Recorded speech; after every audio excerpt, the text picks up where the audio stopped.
morning, ladies and gentlemen. Today we will discuss what powers our vehicles and is there a need to continue using this ancient method of combustion.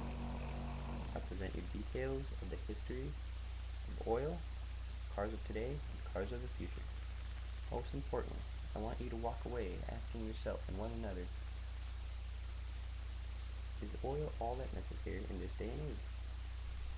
Oil was discovered over 4,000 years ago, according to Greek historians of the 5th century. Rhodius depicts asphalt being used for the construction of walls of Babylon from the oil pits near Utica. Today, oil has become one of the world's most important commodities. 90% of vehicular fuel is met by oil. According to the Energy Information Administration's emissions of greenhouse gases in the United States, most energy goes towards transportation, and petroleum makes up to 40% of total energy consumption. Petroleum-derived liquid mixture creates gasoline, which cars of today use a mixture of gasoline and air to create combustion in a chamber and transfer the energy to create power. This innovation has allowed people today to cover distances much faster and further in less amount of time.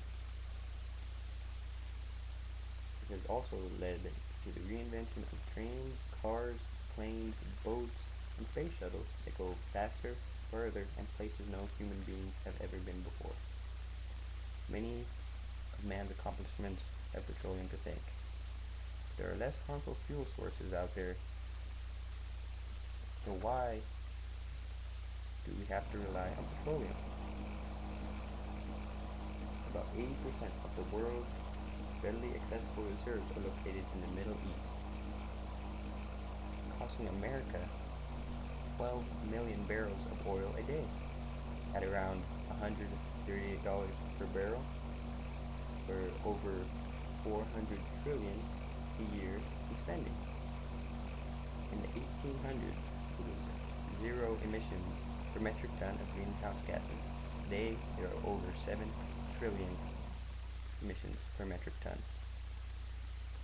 This causing an increase to the Earth's temperature and affecting global warming. Specialists propose an increase of the Earth's surface temperature from 2 to 11 degrees in the 20th century. Now we must ask ourselves, can we stop this pollution and global warming?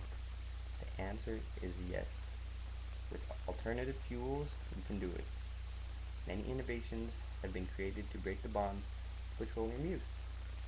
Innovations such as biodiesel, fuel made from natural, renewable resources, such as new and used vegetable oils and animal fats for use in diesel engines.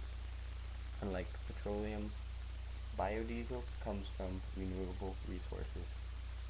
Hybrid cars are fueled by gasoline and use a battery and a motor to improve efficiency, allowing less gasoline to be consumed and the same power received. The best innovation that has no emissions whatsoever is electric cars, powered exclusively by electricity. Electricity is an awesome renewable resource from the sun, wind, waves, geothermal energy, and even the ocean's currents. Electricity can be found and harnessed. Electric cars produce no tailpipe emissions, reduce our dependency on oil, and are cheaper to operate and maintain.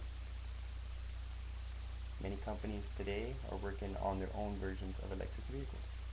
BMW is working on a small electric car that will launch in 2012.